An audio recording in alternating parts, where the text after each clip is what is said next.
참석해 주시기 바랍니다. 2시 30분이라고 합니다. 오늘은 생명교제의 기쁨, 이런 제목으로 말씀을 나누도록 하겠습니다. 옆 사람과 한번 이렇게 인사합시다. 기쁨이 충만하시기 바랍니다. 사복음서를 보면 중복되는 내용이 많이 있습니다. 성경을 많이 읽어보신 분들은 알겠지만은 같은 내용이 많아요. 왜 같은 내용을 성경에 여러 번 기록하였는가? 천지 창조도 그냥 한두 장에 다 기록했는데 복음은 왜 같은 내용을 반복해서 이렇게 기록했는가? 그것은 예수님을 보는 각도에 따라서 기자들이 조금 다르게 기록할 수가 있어요. 예를 들면 모델이 사진을 찍을 때 얼굴만 찍지 않잖아요. 어떤 경우에는 옆면을 찍기도 하고 또 앞으로 찍기도 하고 뭐 앉아서 찍기도 하고 이렇게 해서 그 모델의 멋있는 면을 여러 면으로 보여주는 것처럼 예수님도 워낙 크신 분이기 때문에 한 면으로만은 설명이 다 가능하지 않습니다. 그래서 각도에 따라서 조금 다를 수가 있고요. 또 한 가지는 1차적으로 누가 읽을 것인가 하는 것이 또 그렇게 또 다르게 나타날 수가 있어요. 그래서 여러 가지 측면으로 기록했다고 할 수가 있습니다. 예를 들자면요, 마태복음은 유대인을 염두에 두었어요. 물론 모든 사람이 다 읽어야 하는 말씀이지만 일단은 최우선적으로는 유대인을 염두에 두고 기록했다 하는 것을 생각할 수 있습니다. 그래서 마태복음을 보면 첫 장에 뭐가 나오죠? 족보가 나옵니다. 왜냐하면 유대인에게는 족보가 굉장히 중요합니다. 족보가 이렇게 연결되지 않으면 신뢰하지 않아요. 그래서 누구의 아들 요나 이런 식으로 나옵니다. 그래서 그 족보가 연결되지 않으면 유대인들은 믿질 않습니다. 그래서 족보가 굉장히 중요하기 때문에 족보부터 나옵니다. 그 다음에 유대인에게는요, 다윗의 혈통 왕이 굉장히 중요합니다. 그래서 예수님을 마태복음에는 유대인의 왕으로 묘사하고 있습니다. 그 외에도 여러 가지 내용이 있습니다만은 다 설명할 수 없고요. 마가복음은 이방인을 대상으로 마가가 기록했어요. 이방인에게 어떤 말씀을 전할 것인가. 그래서 마가복음에는 예수님을 희생하고 섬기는 종으로 묘사했습니다. 예수님은 하나님의 종이다. 종에게는 족보가 필요가 없습니다. 그래서 족보가 없고 마가복음에 들어가면 바로 예수님이 뛰어다니면서 바쁘게 일하시는 그런 모습을 볼 수가 있어요. 그래서 마가복음에는 곧, 즉시, 곧바로 이런 말이 많이 나와 있습니다. 종은 시키면 바로바로 움직여야 되니까요. 그래서 종의 복음이라 그렇게 말하기도 합니다. 누가복음은요, 당시에 지식인이었던 의사 누가가 기록했습니다. 헬라인을 염두에 두고 기록했어요. 그때 당시에요, 헬라어는 세계 공용어였어요. 헬라어는요, 지금으로 말하면 영어로 말하면 영어의 할아버지입니다. 그리고 영어의 아버지가 라틴어, 헬라어, 라틴어, 영어 이렇게 이제 변해 왔어요. 그만큼 헬라 문화는요, 언어, 문화, 교육, 문학, 철학, 예술, 의학 모든 면에 있어서 그때 중심이었어요. 그 역사는 지금도 계속됩니다.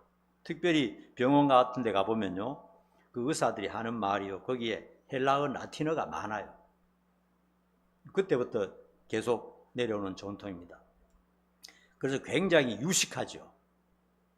굉장히 발전된 그런 문화죠. 그래서 1장에 보면요, 마리아와 사가랴의 찬송시가 나오는데 굉장히 이 수준이 높고 철학적이고 의미가 깊어요. 그래서 누가복음은 자세히 읽어보면 굉장히 참 깊은 내용을 담고 있습니다. 특별히 누가는 가난한 자, 병든 자, 약한 자, 학대받는 자 같은 사회에서 소외당하고 고통받는 자에게 특별히 관심을 가지고 그들에게 하나님의 위로와 사랑의 메시지들을 많이 담았다 하는 것을 볼 수가 있습니다. 그것은 바로 예수님의 성품과도 연결이 됩니다. 그래서 누가복음에는요, 마태복음에는 심령이 가난한 자가 복이 있나니 그렇게 했는데, 누가는 그렇게 하지 않고 그냥 가난한 자가, 배고픈 자가, 아픈 자가 진짜 복받은 사람이다 이렇게 표현하고 있고, 그 말도 맞는 말입니다. 틀린 말이 아니에요. 그래서 하나님의 나라는 왜 만드셨느냐? 세상에서 약하고 가난하고 병들고 천대받던 사람들을 위해서 하나님께서 천국을 만드셨다. 이렇게 누가복음에 기록하고 있습니다. 그에 비해서 요한복음은 조금 다릅니다. 요한복음은요, 예수님의 말씀과 행동 사역들에 대해서 신학적인 관점으로 접근하는 것을 볼 수 있어요. 요한복음은 신학적인 해석이 굉장히 많습니다.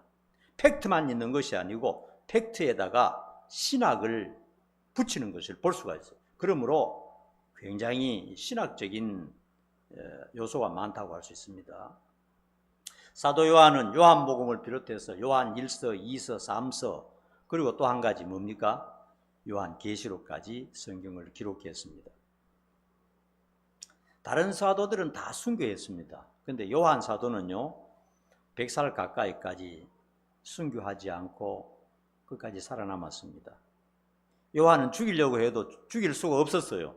가마 속에 넣어서 삶았는데 안 죽고 살아나왔다는 그런 전설까지 있어요. 왜냐하면 할 일이 있으니까요. 요한계시록까지 다 적어야 했으니까요. 그래서 신학적인 해석을 많이 볼 수 있습니다. 요한복음서 읽어보면요. 근데 그 해석이 자기의 생각이나 자기의 사상을 말한 게 아닙니다. 예수님의 계시에 따라서 그렇게 했다는 사실을 알아야 돼요. 예수님께서 신학적인 면을 가르쳐 주셨기 때문에 좀 다른 복음서하고 조금 다르게 해석들이 많이 나옵니다. 그래서 1절에도 있듯이 예수님을 하나님의 아들을 이렇게 표현하지 않고 생명의 말씀이다. 예수님은 말씀이다. 생명의 말씀이다. 또 영원한 생명이다. 이런 식으로 신학적인 표현으로 하는 것을 요한 전체를 읽어보면 알 수가 있어요. 그래서 그런 사실을 우리가 조금 이해하고 요한복음서 읽어보면 굉장히 더 깊은 의미를 알 수 있고 이해할 수가 있습니다. 생명, 교제, 기쁨, 이것은 기독교에서 가장 중요한 내용이라고 할 수 있습니다. 이 세 가지는 서로 분리할 수가 없고 서로 연결되어 있고 한 형제라고 할 수가 있어요. 이 세 가지가 없다면 기독교가 아닙니다. 그래서 성도들은 이 세 가지를 잘 이해하고 알고 있어야 되겠어요. 한번 따라합시다. 생명, 교제, 기쁨. 굉장히 중요한 내용입니다. 한 가지씩 오늘 말씀을 읽어가면서 한번 살펴봅시다. 첫 번째, 생명입니다. 여러분, 뭐니 해도 제일 중요한 게 뭡니까?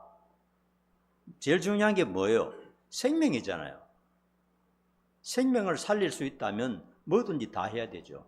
어떤 돈이든지 어떤 노력이든지 다 해야 됩니다. 생명을 내팽개칠 수가 없는 거죠. 자기 생명도 그렇고 다른 사람의 생명도 그렇고 생명이 인간에게 있어서는 가장 중요한 문제입니다.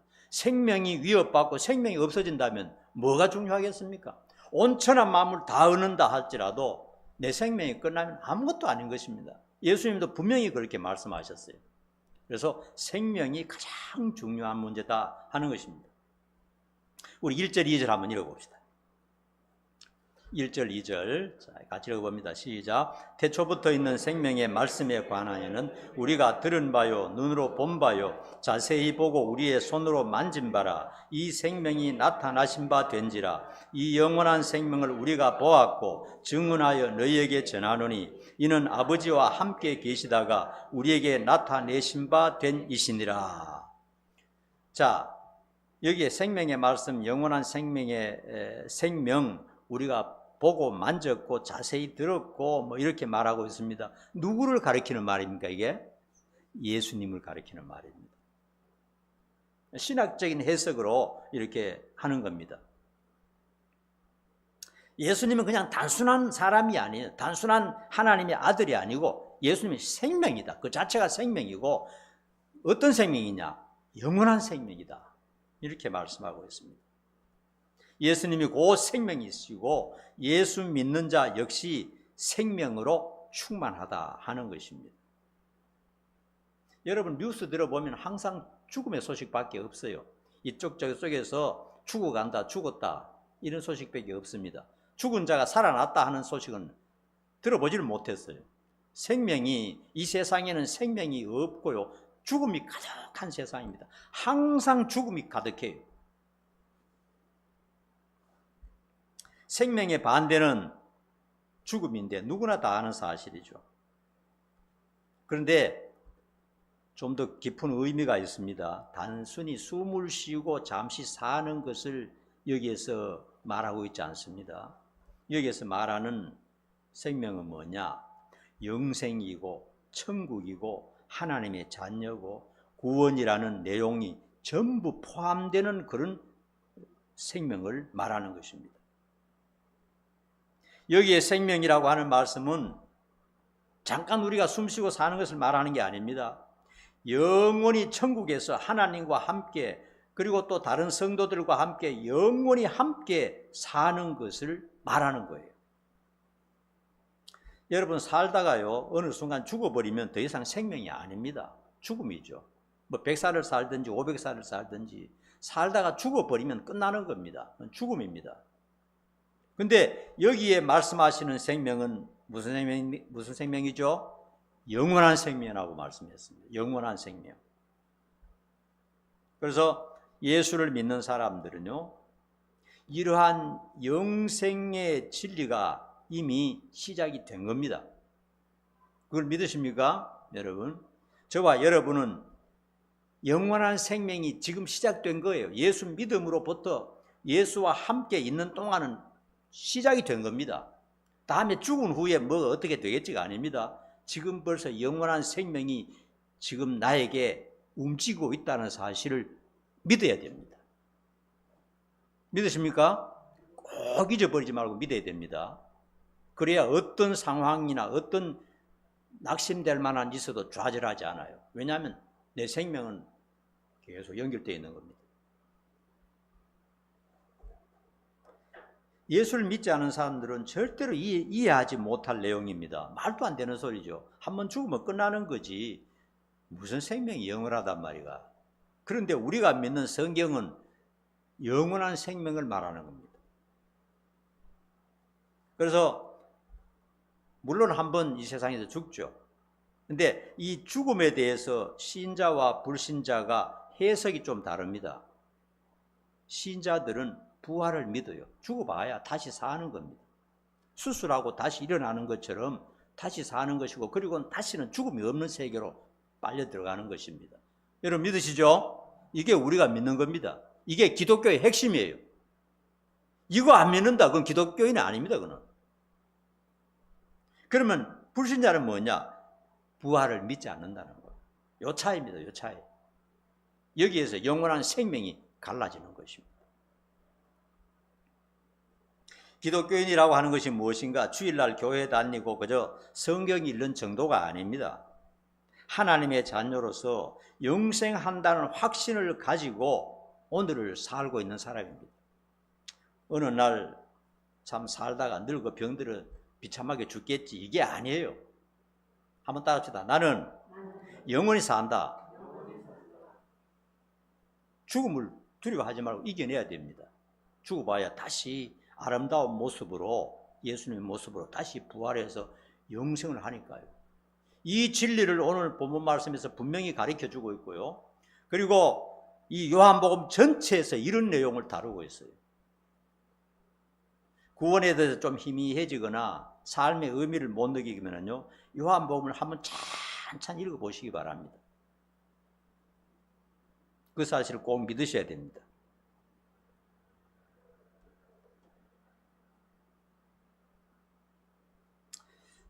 제가 말씀 전에 드렸습니다만 저는 주일날마다 아침에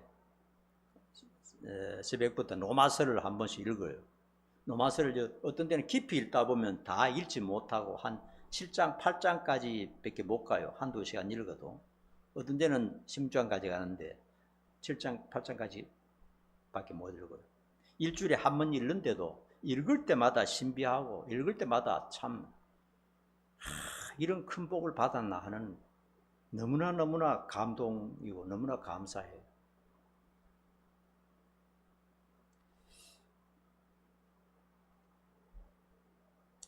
로마서는요, 여러분 읽어보면요, 어떤 내용이 있느냐 하면요, 장차 받을 유산에 대한, 나에게 돌아올 유산에 대한 유산서와 같은 내용입니다.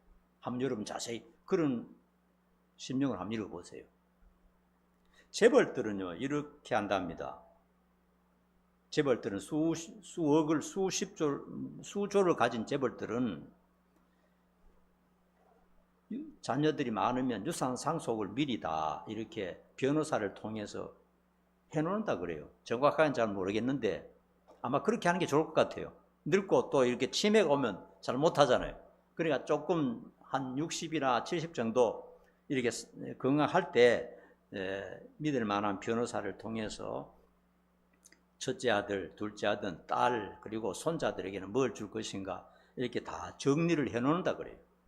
그래야 자식들 간에 서로 싸움이 없죠. 뭐 재산이 얼마 없는 사람들은 그렇지 않는데 재산이 많은 사람들은 물려주는 것도 잘해야 되거든요. 잘 못하면 자식들이 전부 다 원수가 되어버린단 말이에요. 그래서 죽어서 이제 장례를 치르고 난 다음에 변호사가 모든 가족들 다 불러 모아놓고 그 이제 상속서를 전부 다 이제 발표한다고 합니다. 그리고 거기에다가 인장과 그 다음에 돌아가신 분의 사인이 있으면 아무 말 못하는 거죠. 법적으로 끝나버리는 거죠. 여러분 로마서를 읽어보면요, 하나님께서 우리에게, 나에게 주실 상속에 대해서 설명하고 있는 것처럼 보여요. 거기 한번 읽어보세요. 이 세상에는 상상도 할 수 없는 생명에 관한 내용들, 영원한 생명에 관한 내용들, 귀한 내용들이 기록되어 있습니다. 여러분에게 돌아올 상속이 수십억, 수백억 되는데 어디 놀러 가겠어요? 그거 읽는데 들지 않고? 여러분 로마서 읽어보면요, 여러분이 앞으로 하나님 아버지로부터 받을 상속에 대해서 상세하게 기록되어 있다는 사실을 알아야 됩니다. 그런 귀한 말씀을 읽지 않으면 되겠습니까? 그렇기 때문에 이 세상이 어렵고 힘들고 좀 답답해도 다 이겨낼 수 있어요. 이것만 보면요. 그 다음에 두 번째는 교제입니다. 교제. 3절 읽어봅시다. 3절 같이 시작. 우리가 보고 들은 바를 너희에게도 전함은 너희로 우리와 사귐이 있게 하려 함이니 우리의 사귐은 아버지와 그의 아들 예수 그리스도와 더불어 누립니다. 오늘 이제 사귀는 것, 교제에 대해서 여기서 말씀하고 있습니다. 여러분 한번 생각해 보십시오. 예배가 뭡니까? 예배가 이제 제가 한번 물어볼게요. 제사 드리는 것과 더 연관이 있을까요? 아니면 하나님과 교제하는 것과 더 연관이 있을까요? 어느 것 같아요? 신약시대 예배? 교제입니다. 교제. 하나님과 어울려서 즐겁게 지금 즐기는 겁니다. 지금 신약시대 예배는 그런 거예요. 그렇기 때문에 신약시대 예배는 엄숙한 분위기에 전부 다 넥타이 메고 껌으로 뒤집어 입고 이렇게 하는 게 아니에요. 신약 시대 예배는 하나님과 사귀는 겁니다. 하나님과 사귀는 겁니다. 하나님과 즐기는 겁니다. 하나님과 교제하는 의미가 있어요. 구약 시대 때는 말도 안 되는 거죠. 구약 시대 때 예배는 반드시 누가 죽어야 돼요. 짐승을 잡아서 온 천지에 피를 뿌리고 소 죽는 소리가 이쪽 저 소리에서 들리고, 왜냐하면 제사니까요. 구약의 예배는 하나님 앞에 무조건 제사 드리는 겁니다. 너무 무서워서 제사 드리는 거예요. 신약 시대 예배는 굉장히 자유로운 분위기에서 하는 것이 맞는 거예요. 딱딱하고 거칠고 이런 게 아니고, 우리는 그냥 노래 부르고 애들처럼 막 찬송 부를 때 춤도 추고 이렇게 하면 더 좋아요. 박수도 치고. 왜냐하면 교제니까요. 제사에 어디 박수를 칩니까? 어디 노래합니까? 말도 안 되는 거죠. 그래서 교제라는 것이 굉장히 중요하다는 것, 우리 인생의 목적 중에 하나가 교제입니다. 교제. 여러분, 인간에게 의미와 행복을 주는 것은 교제입니다. 교제. 사람이 교제가 없으면요, 못 살아요. 어떤 사람은 하나님이 싫어서 무신론자가 되고요, 인간이 싫어서, 가족도 친구도 싫어서 산속에 가서 홀로 인생을 보내는 사람이 있어요. 20년, 30년, 40년.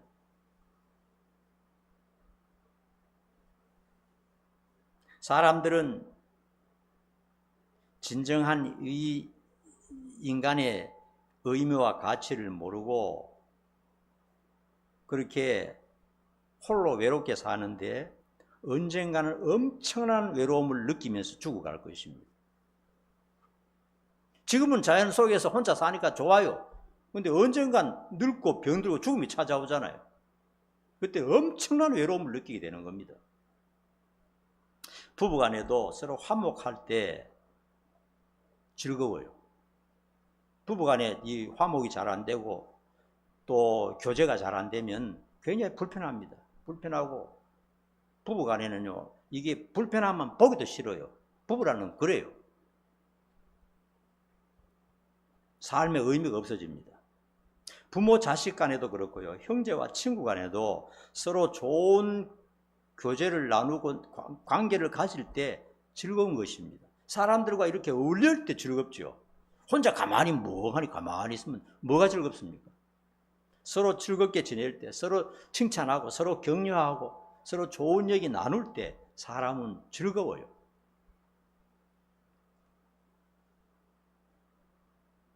의사들도 이렇게 말합니다. 환자들에게 혼자 외톨이로 살지 마시고 가족이나 가족들과 서로 친하게 지내는 것이 정신적으로 육체적으로 건강합니다. 이렇게 말하는 걸 많이 들어볼 수 있습니다. 여러분, 위인전 읽는 사람이 있습니까? 요즘 없겠죠? 요즘은 스마트폰 보기도 바쁘죠. 전부 다. 내버터도 스마트폰이나 아이패드 그런 거 보지 위인전 잘 안 읽어요. 참 답답하다는 생각이 들어요. 좋은 사람들 위인전을 읽고 감동을 받으면요, 그리고 배운 바가 있다면 그건 역시 그 사람과 교제하는 겁니다. 그 사람을, 그 위인전에 대해서, 그 사람의 삶에 대해서 자세히 읽어보면 참 이 사람 배워야 되겠구나, 이 사람 모델로 삼아야 되겠구나 하는 그런 일들이 있잖아요. 그 위인전 읽는 것, 좋은 사람들의 그 수필 같은 게 읽는 것도 굉장히 좋습니다. 더 나아가서 오늘 말씀해 보니까 우리는 하나님과 예수님과 성령님과 함께 교제하는 사람이라고 그랬어요.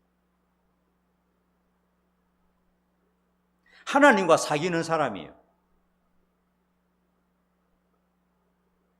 그럼 여러분, 신입니까? 사람입니까? 여러분의 존재가 뭡니까? 하나님과 사귄다면서요.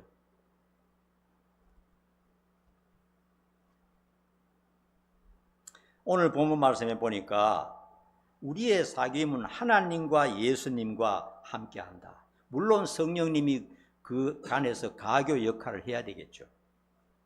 그러므로 성부, 성자, 성령과 교제하는 사람입니다. 기독교인이라고 하는 것은 하나님과 사귀는 사람이에요. 하나님과 교제하는 사람입니다. 믿습니까, 여러분? 네.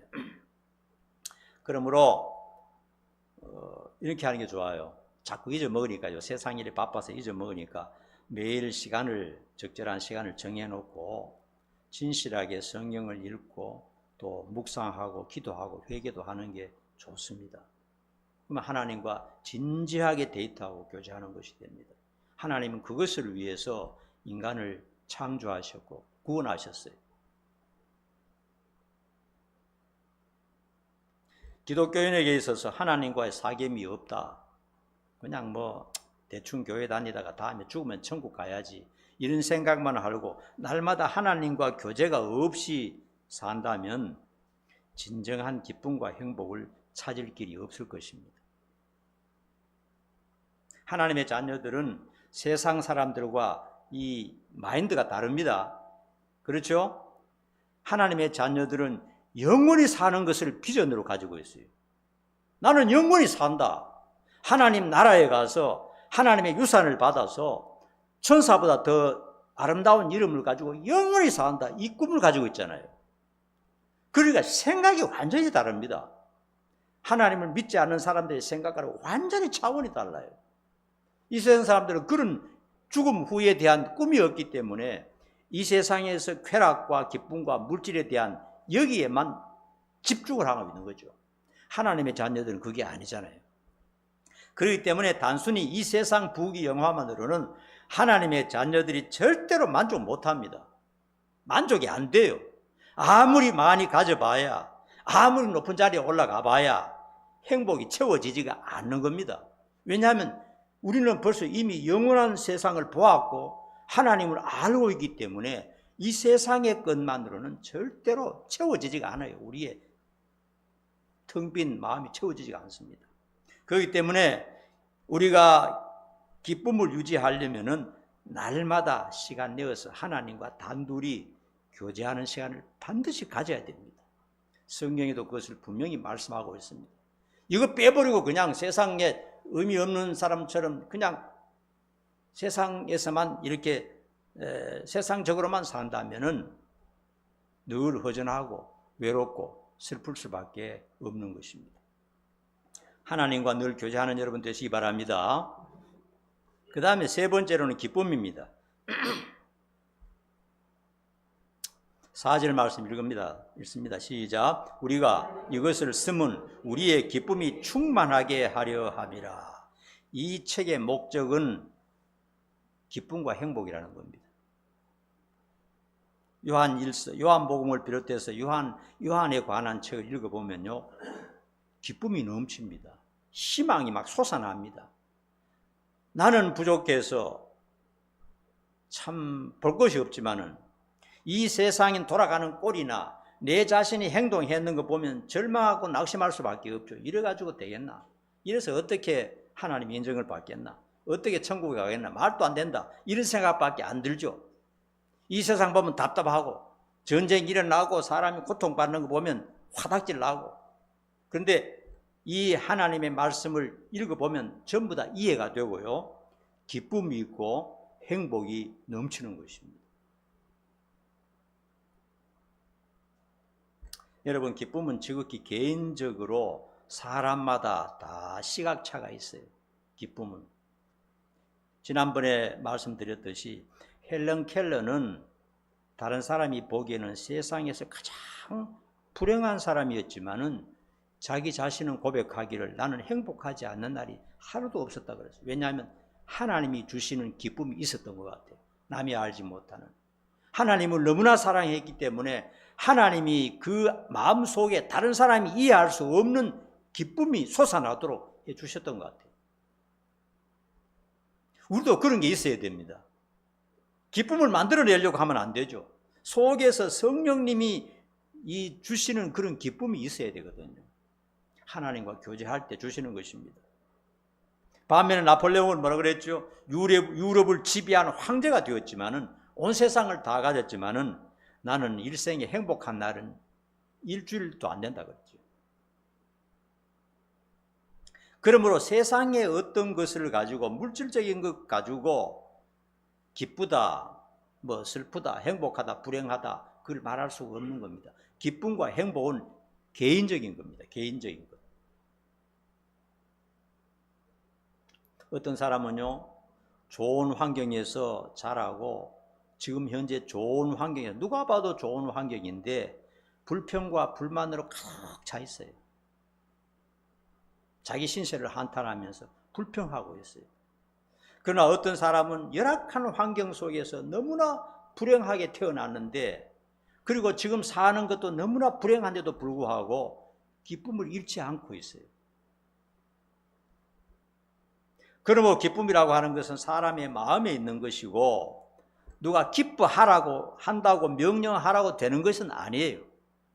너 그만큼 많이 받고 너 그만큼 좋은 환경 속에 사는데 이제 기뻐해야 되지 않겠느냐, 그런다고 그 사람이 기뻐하는 거 아닙니다. 기뻐하는 것은 개인적인 것입니다. 명령한다고 기뻐하지 않습니다. 그런데 성경은 여러 군데서 명령하고 있어요. 따라합시다. 기뻐하라. 항상 기뻐하라. 주 안에서 또 기뻐하라. 기뻐하라는 명령이 굉장히 많이 나옵니다. 성경에는. 기뻐하라 한다고 그 기쁨이 명령한다고 됩니까? 속에서 나와야 되죠. 그런데 성경은 명령하고 있다는 말입니다. 그러므로 우리가 예수 믿는 사람이 기뻐하지 않으면 명령에 불순종하는 것이 돼요. 왜 그렇게 명령을 하실까요? 평생 영원히 기뻐하고도 남을 만큼 충분한 것을 주셨기 때문입니다. 하나님께서 아무것도 안 주시고 무조건 기뻐해, 그렇게 말씀하실 분이 아닙니다. 평생을 기뻐해도 남을 만큼 충분한 것을 주셨기 때문에 기뻐하라는 겁니다. 매일. 그렇기 때문에 그런 것을 다 주셨음에도 불평하고 원망한다면 출애굽해서 광야에 나온 유대인과 똑같아요. 이스라엘 사람과 똑같아요. 하나님이 굉장히 싫어하십니다. 그러므로 광야에서 다 죽여버렸어요. 기쁨을 모르고 감사를 모르는 백성들을 광야에서 다 멸망시켜버렸어요. 하나님은 하나님 주신 것에 대해서, 하나님의 무조건적인 사랑에 대해서, 무조건적인 용서에 대해서 기뻐할 것을 원하고 계신다는 말씀입니다. 그렇기 때문에 우리는요, 배워야 됩니다. 기뻐하는 방법을 배워야 돼요. 기뻐할 충분한 여건이 되면도 기뻐하지 않고 있는 것은 이게 좋은 게 아니에요. 성격을 고쳐야 됩니다. 기뻐하는 법을 배워야 되고요. 기뻐하는 습관을 들여야 돼요. 불평으로 습관이 들은 사람이 있습니다. 아무리 좋은 곳에 있어도 계속 불평을 하는 습관을 가진 사람이 있어요. 굉장히 보기 싫죠. 그리고 기뻐하려고 노력할 필요가 있어요. 링컨처럼. 행복과 기쁨은 원하는 사람만 행복할 수 있다, 이렇게 말했죠. 여러분 알듯이 링컨이 얼마나 불행한 사람이었습니까? 너무너무 가난하게 살았고, 책에 보니까요, 링컨에 관한 책에 보니까 그 부인이 굉장히 악처였다는 말이 있어요. 부인은 굉장히 유식하고 부잣집 사람이고, 링컨은 굉장히 가난했기 때문에 막 이걸 남편으로 생각하지 않고 이건 완전히 학대했다 그래요. 링컨을. 그렇기 때문에 링컨이 그런 말을 한 것 같아요. 행복할 조건이 없는데 어떻게 하면 행복할 수 있을까? 행복을 자기가 원하는 만큼만 행복할 수 있다, 이런 말을, 유명한 말을 만들어낸 것 같아요. 그가 정말 행복했다면 이런 말이 안 나오겠죠. 그렇기 때문에 우리는요, 하나님이 명령하신 데 이유가 있습니다. 기쁨을 배워야 됩니다.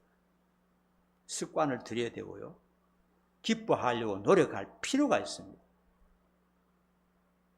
사람에게 기쁨이 없다면요, 살 맛이 안 납니다. 기쁨이 없는데 무슨 살 맛이 납니까? 그러므로 직장 생활도, 가정하는 일도, 음식하는 것도, 밥 먹는 것도, 일하는 것도, 운동하는 것도, 여행하는 것도 모두 기뻐할 수 있도록 노력해야 돼. 밥 먹으면서도 에이씨 왜 이리 맛이 없어 짜증나. 커피 먹으면서도 맛자갈이 하나도 없네. 기분 나쁘네. 일하면서도 아이씨 너무 힘들어 죽겠어. 운동하면서도 아이고 죽겠어. 이런 식으로 불평이 아니라 모든 면에 있어서 기뻐할 수 있는 이런 원인을 찾고 습관을 들이는 것이 필요해요. 운동하면서도 땀을 흘리면서 참 이렇게 운동할 수 있으니까 얼마나 좋아. 운동할 수 없는 사람도 너무너무 많은데 너무 행복해. 이렇게 참 우리는 매일 비빔밥을 먹는데 이 비빔밥이 참 약이다 약. 이 비빔밥 먹으면 다 고쳐져. 모든 병이 다 고쳐져. 이런 비빔밥 한 그릇 먹으면서도 행복한 마음. 어디 가까운 데 놀러 가면서 참 우리가 여행할 수 있으니까 얼마나 좋아. 그러므로 모든 삶에서 전부 하나님의 은혜와 사랑이기 때문에 기쁨을 거기에서 습관화하는 것이 필요하다는 것입니다. 그리고 우리는 하나님의 자녀라는 사실을 잊지 말아야 됩니다. 그리고 천사처럼 천국에서 영원히 산다는 사실을 늘 묵상을 해야 돼요. 이 세상에 지금 어렵고 고통당하고 좀 손해본 게 이게 다가 아니에요. 완벽한 천국에서 영원히 산다는 것을 늘 묵상을 해야 됩니다. 이미 시작되었어요. 또 예수님의 공로 때문에 내 모든 죄가 씻어지고 의롭게 되었다는 사실을 믿어야 되는 겁니다. 믿는 것은 죄가 아닙니다. 안 믿는 것이 죄가 되는 거예요. 그리고 바른 태도를 가지고 기도하면 좋은 것을 주신다고 하는 성경의 약속도 믿어야 돼요. 어려운 게 있는데 기도는 안 하고 계속 불평만 하면 어리석은 사람이겠죠. 우리는 이 세상에 살면서 인간이기 때문에 당면한 사소한 일들로 인해서 괴롭고 슬픈 일들을 많이 느끼고 삽니다. 이건 사실입니다. 그러나 거기서 머물면 안 되고 그 너머 하나님을 생각하고 그리고 주신 은혜를 기억을 하면서 그거를 해소를 시켜야 돼요. 그리고 성경과 회개와 기도를 통해서 하나님과 늘 친밀한 관계를 유지할 필요가 있습니다. 그래서 주님 주신 은혜와 사랑을 기억하면서 기뻐하라고 하시는 명령에 순종하는 성도들이 되어야 되고요. 그리고 내가 받은 은혜가 얼마나 되느냐 묵상을 해봐야 됩니다, 여러분. 그래서 기쁨이 습관화되는 우리 모두가 될 수 있기를 간절히 축원합니다. 기도하겠습니다. 거룩하신 아버지 하나님, 생명과 교제와 기쁨에 대한 주님의 말씀, 하나님의 말씀을 우리가 읽고 묵상하고 생각해 보았습니다. 우리 성도들이 이 귀한 은혜들, 하나님 주신 귀한 것들을 마음속에 깊이 간직하면서 순종하며 살아갈 수 있도록 인도해 주시고 날마다 주 안에서 누리는 기쁨과 평안이 넘치게 하여 주시옵소서. 예수님 이름 받들어 간절히 기도하옵나이다. 아멘. 찬양합시다.